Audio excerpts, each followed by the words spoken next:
તો આજે આપણે બનાવીશું સોજીનો ટેસ્ટી નવો નાસ્તો। તો આ નાસ્તો તમે ઘરે ઇન્સ્ટન્ટ બનાવીને ખાઈ શકો છો। તો ચલો આપણે સોજીનો નવો નાસ્તો બનાવવાનું શરૂ કરીએ। તો સોજીનો નવો નાસ્તો બનાવવા માટે મેં અહીંયા 1 વાટકી સોજી લીધું છે અને 1 વાટકી દહીં લીધું છે। તો સૌથી પહેલાં આપણે મિક્સર જારની અંદર દહીં લઈ લઈશું। તો દહીં ઉમેર્યા પછી આપણે 1 ચમચી તેલ ઉમેરીશું,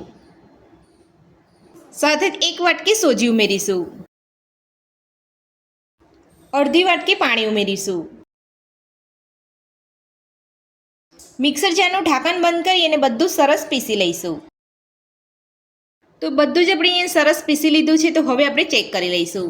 તો હવે આપણે એક બાઉલની અંદર કાઢી લઈશું। તો તમે જોઈ શકો છો અહીંયા એકદમ સ્મૂથ જેવું અહીંયા સરસ પીસાઈ ગયું છે। તો આ રીતનું તમારે અહીંયા પીસવાનું છે।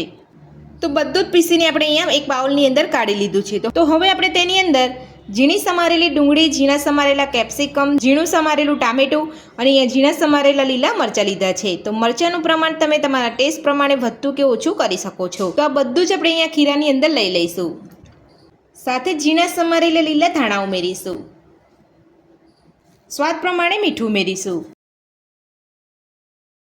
બધું સરસ મિક્સ કરી લઈશું। તો આ નાસ્તો તમે છોકરાઓને લંચ બોક્સમાં પણ આપી શકો છો અને ખૂબ જ ઓછા સમયની અંદર બની જતો હોય છે અને શરીર માટે એકદમ હેલ્ધી હોય છે। તો બધું જ આપણે અહીંયા સરસ મિક્સ કરી લીધું છે। તો હવે આપણે તેને ઢાંકીને 5 મિનિટ માટે રહેવા દઈશું। સાથે તમે અહીંયા જોઈ શકો છો મેં નાસ્તો બનાવવા માટે એક કુકરની અંદર ગરમ કરવા માટે પાણી મૂકી દીધું છે અને તેની અંદર અહીંયા એક સ્ટેન્ડ પણ રાખ્યું છે। જો તમારી પાસે આ રીતનું કુકર ના હોય તો તમે કઢાઈની અંદર આ રીતનું સ્ટેન્ડ મૂકીને પણ નાસ્તો બનાવી શકો છો। તો હવે આપણે પાણીને ગરમ થવા દઈશું। તો નાસ્તો બનાવવા માટે મેં અહીંયા એક ટ્રે લીધી છે। તો ટ્રેને આપણે તેલથી ગ્રીસ કરી લઈશું। તો ટ્રેને આપણે અહીંયા તેલથી ગ્રીસ કરી લીધી છે। તો હવે આપણે તેને સાઈડ પર રાખીશું અને જે આપણે નાસ્તાનું ખીરું અહીંયા ઢાંકીને રાખ્યું હતું તેને 5 મિનિટ જેટલો સમય થઈ ગયો છે અને પાણી ગરમ કરવા મૂક્યું હતું તે પણ આપણે અહીંયા ગરમ થઈ ગયું છે। તો હવે આપણે ખીરાને ચેક કરી લઈશું। તો ખીરું આપણું અહીંયા એકદમ સરસ રીતે સેટ થઈ ગયું છે। તો જ્યારે પણ તમે નાસ્તો બનાવો ત્યારે તમારે આ રીતનું ખીરું રાખવાનું છે, વધારે પડતું તમારે અહીંયા ઢીલું ખીરું નથી રાખવાનું। તો હવે આપણે તેની અંદર નાની અડધી ચમચી જેટલો બેકિંગ સોડા ઉમેરીશું। તો બેકિંગ સોડાની જગ્યા પર તમે અહીંયા ઈનોનો ઉપયોગ પણ કરી શકો છો। બધું સરસ મિક્સ કરી લઈશું।